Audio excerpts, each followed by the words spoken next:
We have Margaret Feinberg on the phone this morning, and she just wrote the book Taste and See, Discovering God Among Butchers, Bakers, and Fresh Food Makers. We say that this show is about two things, Jesus and food.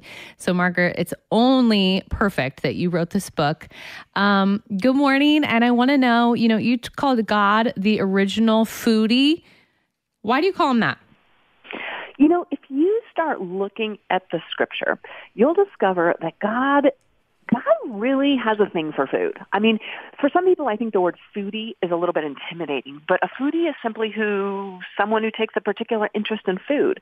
And I don't know about you, but I'm already thinking about what I'm going to have for breakfast, lunch, and dinner tomorrow. And if you guys are too, we can totally be friends. All right, we're on. Yeah, totally. And so here is God who in the beginning, he fashions humanity in the story of a garden, which really is a 5-star Yelp Zagat rated buffet. Mm-hmm. See, I don't think God just walked with Adam and Eve in the cool of the day. I think they nibbled and they noshed.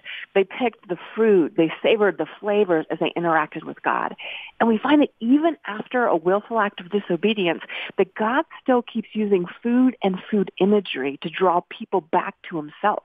I mean, when that man Jesus comes, he describes himself as food stuff, the bread of life, the true vine, the anointed one, which alludes to olive oil, the good shepherd regarding sheep.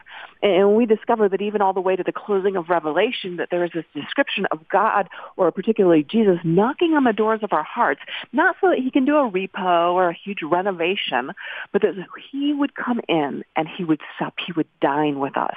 And when this whole shindig goes down, it is described as we are going to have the biggest, baddest, best feast of all time, better known as the marriage supper of the Lamb.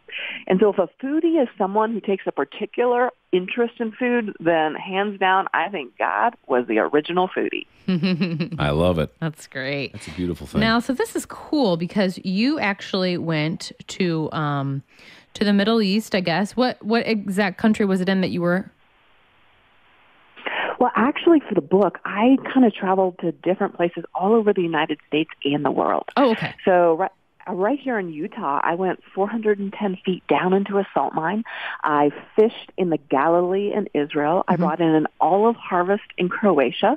I spent time with one of the nation's premier fig farmers in California. Okay. Graduated from a Steakology 101 class in Texas. Awesome. From a butcher who calls himself the meat apostle. And even baked matzah in under 18 minutes with an expert on ancient grains. Wow.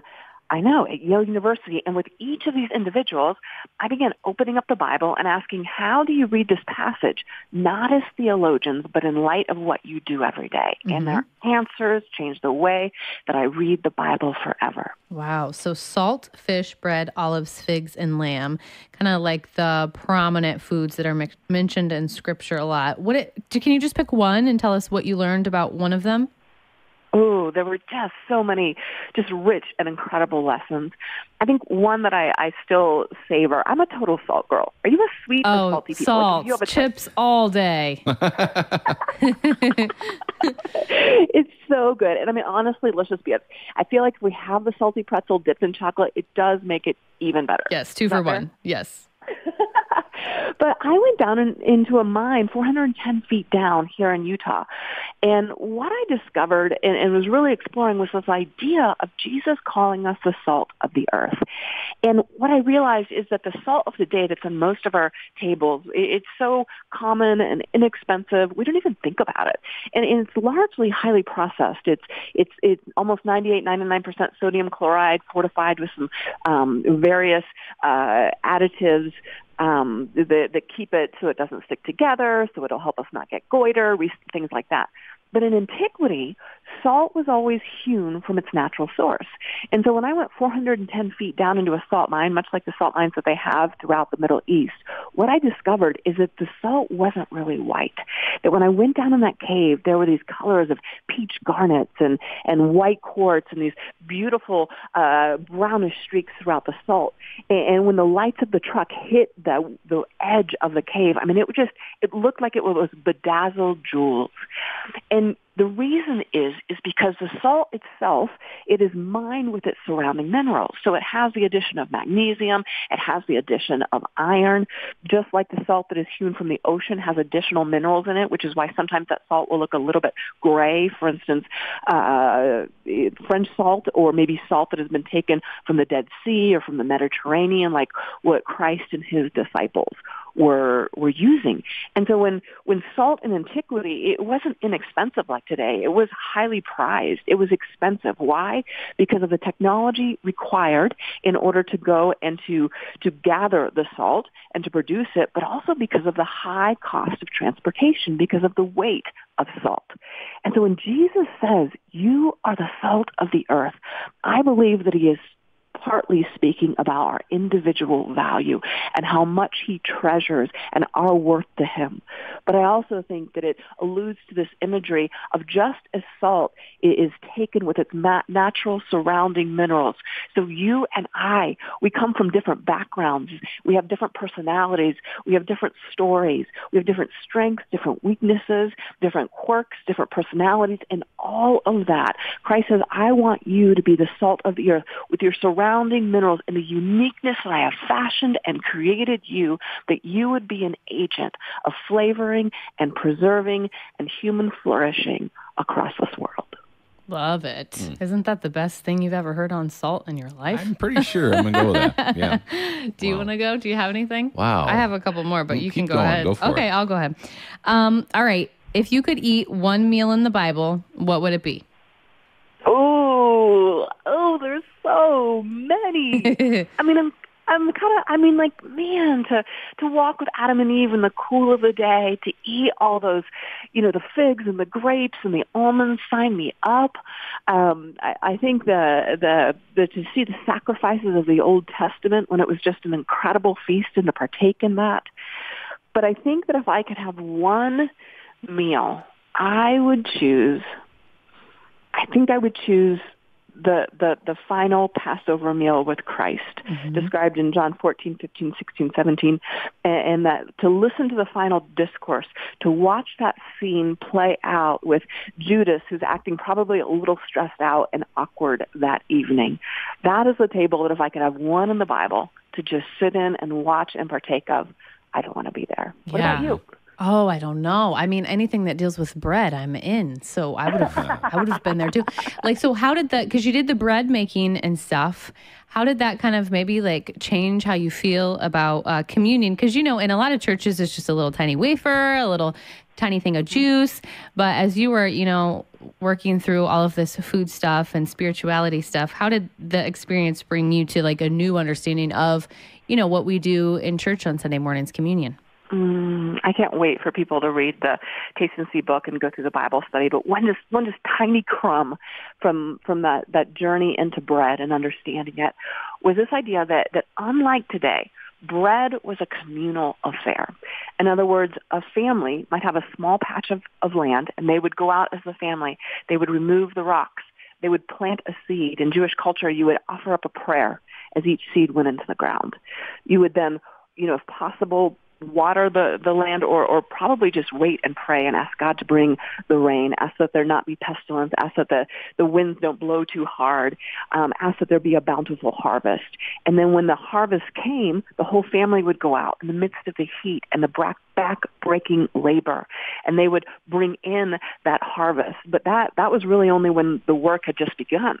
Because now, after all of that, they had to go through the process, and this is often the entire family going through and blowing away the chaff and breaking down the grain and having the flour that is then broken down into the small little particles, and then taking it and taking a small portion because they needed that harvest to last an entire year. Because in ancient culture, bread was the diet. If you had a little fish sauce or a little bit of fruit compote on the side, that was a privilege and a joy among the mass of the population who were just largely peasants. And so they would then take that little portion of flour, they would go and they would knead it, they would prepare it. But in antiquity, everybody didn't have their own oven like today. In other words, it's not like our kitchens where maybe you have a GE or you have whatever brand you may have. Rather, there was a communal oven within the community because you just couldn't afford to heat your own oven. You couldn't afford to have that space and all that investment in building an oven in your own home. Well, the question becomes, how do you know that your bread is different, or is your loaf that you've worked so hard from everybody else in the community? And so they would place these little insignias on the loaves before they went in so that when they pulled them out, they would know that that was their loaf. And then they would eat that as a family. And so when we reflect on that, we start to see bread as a communal act. It is a family. It is a community working together, living together, each member of the family stepping out, investing themselves. And so when we walk into communion, perhaps in a church, and we take a bite of that bread in which Jesus says, I am the bread of life, we recognize that this is not just a solo, individual, me and Jesus affair.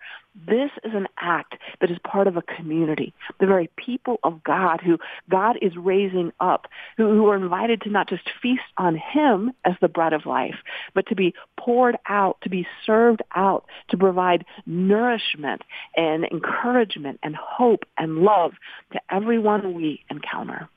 That's so good. Wow. You don't think about all that stuff. You went and researched it all for us, so thank you. You're welcome. I love that you talk about the meat apostle. Now, he's the one you met in Texas on the cattle ranch, or what? Yeah. So Okay. there's this wonderful man named Matt Hamilton. He's in McKinney, Texas. He has a restaurant and a butcher shop called Local Yokel, and he hosts a class some weekends called Steakology 101. Oh, Jonathan, you would like that. I would. Wow. He's a meat guy. I know, right? And so here he is, and you go, and he shows you takes you into the butcher shop. He shows you the different cuts of a cow, where they come from, what their different names are in different parts of our country. And then the best part is he allows you to sample. Oh, nice. And, right? All these different cuts. And as I am studying and I am learning, one of the things that it gave me great compassion for was the American farmer. It has been said that the American farmer, on average, is responsible to feed 140 families, but can barely feed his own. Wow. And yeah, just in the farming challenges in our nation. And many of us know that farms are being lost. They're being bought up. Families are being shoved out. They're losing everything. And here is a man who is trying to help people. His friends call him the meat apostle, but to relook at meat and recognize that it is a treat, that it is a gift, that to maybe make some decisions if possible to purchase local, to purchase from people within the surrounding community who really care about their livestock and want to treat them well.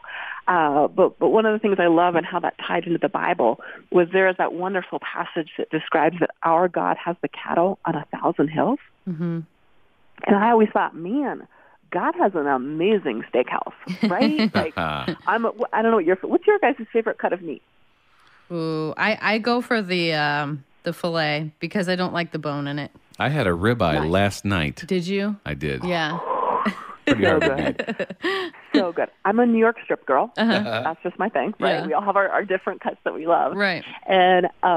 And what I didn't realize from Matt and understanding, especially in the ancient world, was that for them, very rarely would a cow be butchered because the real value in the cow wasn't the meat. The real value in the cow was its milk. And because that milk was an ongoing resource. If you killed the cow, you got a feast, but then you were done. Right. But if you kept the cow, all of a sudden you had access to a protein source, to making cheese, and that was, throughout the year when the cow was able to produce. And so that image of our God having the cattle on 1,000 hills suggests the ongoing sustaining power and provision of our God. Not just that he is wealthy, not that he is great, but that he has the power to sustain us and provide for us day in and day out. Oh, yeah. You do think of so many verses that mention food, and it's cool to think about them and how they go along with, who God is and who we are. You wrote the book, Fighting Back with Joy. Is that what it's called? Yeah. Yeah. Okay. Yes. Jonathan's read that one. Yes. How? Because I know, I can just tell by talking to you, food sometimes equals joy for you. And we would be remiss to not talk about joy and food going together. So when we talk about joy and we talk about food, and you've written a lot of other books too, how do you think they connect? Yeah, I think that it was with great joy that God could have created us as humans to be a species who licked stones and ate rocks in order to survive. Good thing you didn't do it. Exactly. And instead, he embeds tens of thousands of taste buds and receptacles on our tongues and gives us food to eat of not just one type, but all different colors and textures and varieties. And I think that speaks largely of the goodness of God. It's described that our God, he has pleasures evermore, that come from him, that emerge from his hand. And I think that food is one of the ways that he expresses that joy and allows us to, with each bite, remember that he is the one who hung the sun, who sprinkled the stars, who causes the wind, who created the seasons, who fashioned the soil, that out of this good things would grow. And with each bite, we would be reminded of the goodness and the joy of our God. Yeah, so good. Beautiful. I'm done. Do you have anything else? Well, my only question was I was wondering how you would kind of define the word savor, S-A-V-O-R, because I know that's a lot to do with what we're talking about here. It is. It's interesting. I think that we are living primarily in a fast-paced, fast food, technological culture where we are becoming more disconnected from our food. So many of us, and I know you could probably look in the back seat of my car and see some empty wrappers from various, whatever I grabbed at the gas station or from a fast food restaurant on the go. And I think for many of us, even in our families, we're losing that familial sit and eat a meal together time. And yet it is in the process of slowing down, carving out that time. And great, if you need to order takeout, fine. But still to gather together around a table, to slow down, to taste the food, to savor, and in that savoring to give thanks. And I think that's so important because I think there's a temptation right now that food becomes a commodity, something we do, fuel, get done. But when we start treating food like that, it's not long until we start treating each other like that. And so God comes along and says, you know what, I have created the table as not just a place and a space, but it is an opportunity for transformation as we encounter each other, as we invite Christ into that place, as we learn to not just savor the food, but to savor the Savior as we gather together. That's beautiful. I love it. So good. That. Thank you for being on. I can't wait to read this book. And I'm going to make Jonathan, we're neither of us like olives, unfortunately. Yeah. But you've just you have such great stories for everything that you tasted. And so we might just have to go there. I don't know. New Year challenge. Yes, a new challenge. Well, thank you. Have a great day. Stay warm. Thanks so much. Appreciate you guys. It's nice to talk to you. Bye-bye. Nice to talk to you. Bye.